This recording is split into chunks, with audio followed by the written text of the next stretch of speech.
Olá, sejam muito bem-vindos ao Ponto de Vista. Certamente você já teve ou tem algum familiar ou amigo com uma doença grave, progressiva e, portanto, sem qualquer possibilidade de recuperação. E num momento desses, a preocupação é em oferecer conforto, tanto nas condições físicas quanto emocionais, a esses pacientes e também, é claro, aos seus familiares. Esse cuidado tão necessário ao bem-estar, não apenas de quem enfrenta a doença, mas também dos familiares envolvidos no processo, tem nome. São os cuidados paliativos, que nós vamos conhecer agora conversando com a médica Valesca Sintra. Ela é pneumologista e especialista em cuidados paliativos. Doutora Valesca, seja muito bem-vinda ao Ponto de Vista. Muito obrigada pelo convite. Boa tarde a todos. Doutora Valesca, como é que a gente pode definir os cuidados paliativos? Bom, o cuidado paliativo vem do latim pallium, que significa manto, cuidado. Então, cuidados paliativos são uma abordagem para pacientes portadores de doenças graves que ameaçam a vida. E esse cuidado ele envolve o controle impecável dos sintomas, sejam eles físicos, mas também nos aspectos emocionais, sociais e culturais. E também da família. Né? Então, assim, o cuidado paliativo é isso, é esse cuidado, tanto no aspecto físico do paciente, para controlar dor, vômito e outros sintomas que tanto atrapalham a vida daquele paciente, como também tentar dar um acolhimento do ponto de vista psicológico, tentar ver o aspecto social e espiritual, que são sofrimentos importantes quando o paciente tem uma doença grave. Agora, é bom esclarecer que cuidados paliativos não são eutanásia. Absolutamente. Para começar, a eutanásia é proibido no Brasil, então é crime, né? Então a gente nem fala sobre eutanásia. Mas, só para situar, eutanásia, o que é eutanásia? Eutanásia é quando uma pessoa provoca a morte de um terceiro para diminuir o sofrimento dele. Isso é crime no Brasil. Então, assim, digo novamente, isso a gente nem discute. Né? O que são cuidados paliativos? A gente, ao contrário, a gente procura dar qualidade de vida a esses pacientes através do controle dos sintomas e muitas vezes junto com o tratamento curativo. Então, hoje já está, desde 2016, aliás, a ASCO, que é a Associação Americana de Oncologia Clínica, já preconiza cuidados paliativos no diagnóstico da doença. Por quê? Porque está comprovado que melhora a resposta, a adesão ao tratamento, que melhora a qualidade de vida dos pacientes e até o tempo de vida. Então, não tem nada a ver com eutanásia. A senhora poderia citar um exemplo? De um cuidado paliativo, de uma determinada doença e um cuidado paliativo que é oferecido a ela? Sim, vários exemplos, mas vamos citar então um exemplo em que o cuidado paliativo tem um impacto muito grande. Pacientes, por exemplo, eu tive um paciente com uma leucemia que estava se tratando, fazendo químio, e aí fez uma agudização da doença com um quadro de infecção muito grave e sintomas incontroláveis. Nessas condições, ele não podia continuar o tratamento. Então, eu fui chamada, fomos lá, tratamos a infecção, resolvemos os sintomas dele, esse paciente voltou a se alimentar, voltou a ter condições para fazer o tratamento. E hoje ele está curado, esse paciente foi a transplante e está curado. Então, cuidado paliativo atua nessa fase também. Claro que no fim de vida a gente está junto. E o que é feito nesse paciente que está, vamos dizer, já numa situação de fim de vida, em que não há mais nenhuma possibilidade de reversão daquele mal, daquela doença? Certo. Então vamos aí, né, exemplificar como você está pedindo, um paciente que já fez todas as linhas de tratamento e mesmo assim a doença não respondeu. A gente acaba exemplificando o câncer porque, né, é mais fácil para a população entender, embora tenha várias outras doenças, a gente pode falar isso daqui a pouco. Mas esse paciente esgotou a possibilidade de tratamento. Então a gente vai ali acolher o sofrimento físico desse paciente. Como? Tratando os sintomas que às vezes são de muito difícil controle. E na nossa especialidade a gente estuda isso. controle de sintomas difíceis, né? Então, o uso de opioide, por exemplo, que é a morfina, metadona, oxicodona, que são medicamentos que o médico não manuseia com muita frequência, isso a gente aprende a ter expertise nesse aspecto, né? Então, o controle da dor, controle de vômito, e através desse controle e de outros sintomas também, fadiga, anorexia, né, que é a falta de apetite, a fraqueza intensa. E em grande parte dos pacientes, a gente controlando esses sintomas, a gente consegue então cuidar da parte emocional, ver as necessidades sociais dessa pessoa, que, né, imagina eu com uma doença grave e já sem nenhuma proposta mais, eu estou no meu fim de vida.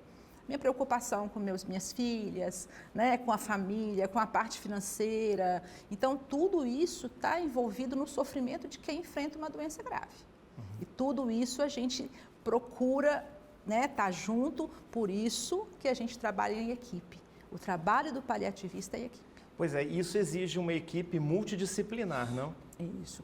Uma equipe com formação, né, em cuidados paliativos e uma equipe que esteja ali trabalhando junto mesmo. É médico, psicólogo, enfermeiro, né? Essa é a equipe básica, vamos dizer assim, e assistente social. Mas existem outras especialidades. Agora, que ações são desenvolvidas nos cuidados paliativos por essa equipe que é multidisciplinar?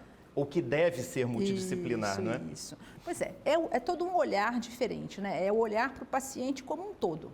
O paciente passa a ser o centro do cuidado e não a doença mais. Então, o médico está ali para controlar esses sintomas, o fisioterapeuta vai fazer uma fisioterapia não para reabilitar esse paciente que está em fim de vida, mas para dar mais conforto. Então, às vezes, uma massagem, mudança de decúbito, diminuição de secreção, né? Trabalho para diminuir secreção.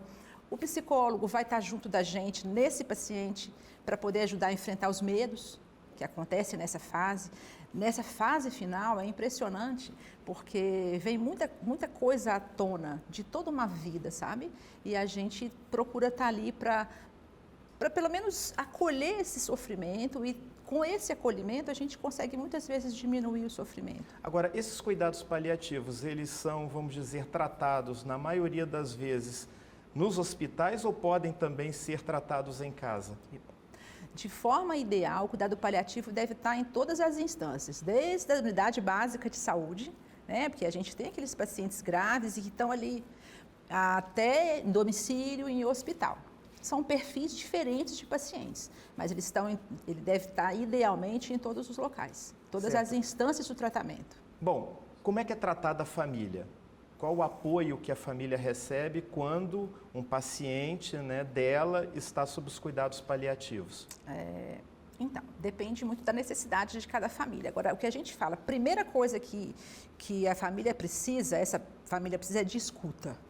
Ela precisa ser ouvida nos seus anseios, nas suas angústias, nos seus problemas. E então, é a primeira coisa que a gente oferece, uma escuta ativa.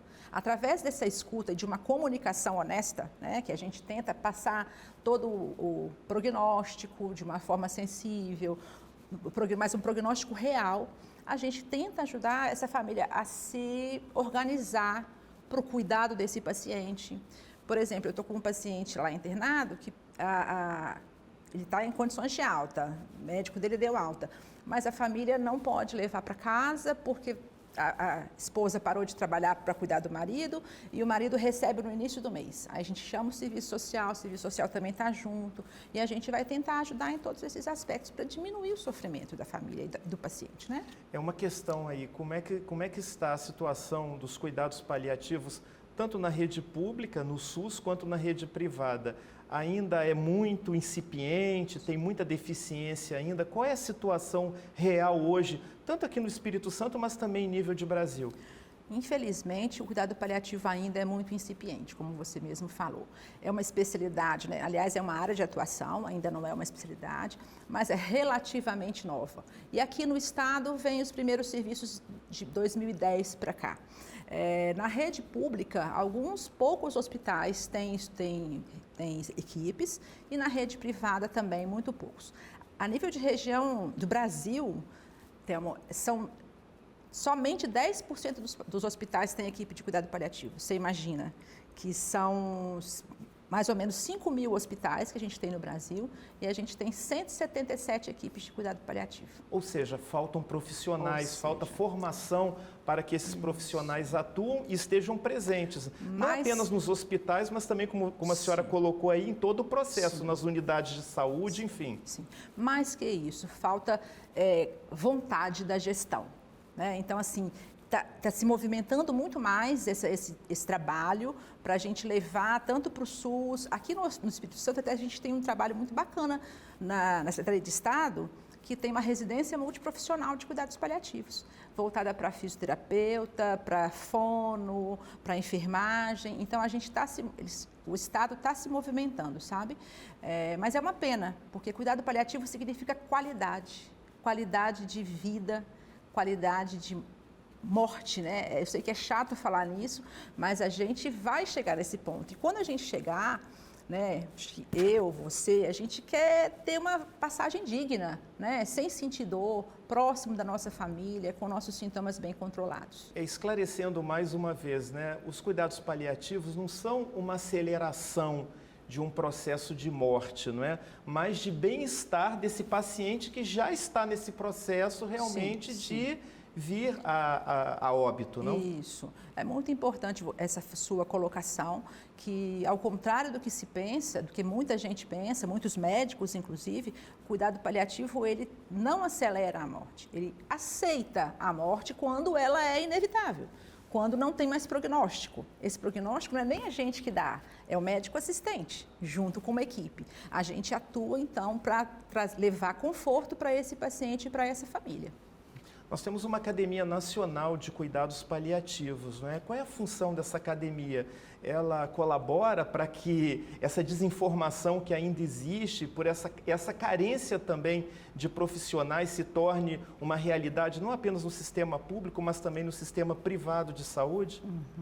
A academia é bem atuante, sabe, no meio da saúde. Ela também é então ela é aberta a enfermeiros, fisioterapeutas, né, psicólogos, e tem uma ação bem bacana no sentido de levar conhecimento, né, e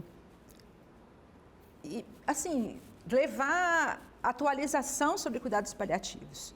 Ela tem uma ação bem importante, inclusive temos já uns 5, 6 anos que a gente comemora o Dia Mundial do Cuidado Paliativo, que a academia manda material para a gente trabalhar nas equipes, né, nos hospitais. A ação é muito doutora, boa. A senhora, sua especialidade é pneumologia, Isso. não é? Existe nos cuidados paliativos algumas especialidades médicas que são mais demandadas? No caso, pneumologista, oncologista, quais seriam essas especialidades que são mais demandadas num cuidado paliativo? Interessante que pneumologia não é uma delas, pelo menos para a academia, porque a AMB não coloca o pneumologista como possível portador desse título. Eu, porque sou clínica também, então eu sou clínica, pneumologista e depois eu prestei prova, fiz a especialização e prestei prova. Mas basicamente a oncologia e a geriatria são as principais. Mas a gente tem nefrologia, né, as doenças renais terminais graves, crônicas, né? Cardiológicas, pulmonares, hepáticas, a neurologia, a gente tem as doenças degenerativas, né? Parkinson, Alzheimer, são doenças que a gente maneja muito. O cuidado paliativo, junto disso aí, muda totalmente o percurso da doença. Agora, que orientações a senhora daria para as pessoas, né, que têm algum familiar num processo de adoecimento crônico e, em alguns casos, até de um óbito iminente, sem qualquer chance de reversão, de cura de uma doença? Que orientações a senhora passaria a essas pessoas? Então, para você que tem um familiar ou conhece alguém, né, que seja querido, que tem uma doença grave que ameace a vida, o cuidado paliativo, ele oferece esse suporte, melhora a adesão ao tratamento e a resposta. É um cuidado voltado para o paciente como um todo, paciente e família. É um cuidado que não tem o foco na doença, e sim no paciente, com todas as suas necessidades físicas, mas também psicológicas, sociais e culturais. Muda a vida, muda o percurso da doença. E assim, todos deveriam ter direito a esse cuidado. Doutora Valesca, muito obrigado pela sua entrevista, sua participação aqui no Ponto de Vista. Eu que agradeço. Muito obrigada. E eu agradeço também a sua audiência, a sua companhia. Lembrando que na semana que vem estaremos de volta em mais um Ponto de Vista. Até lá!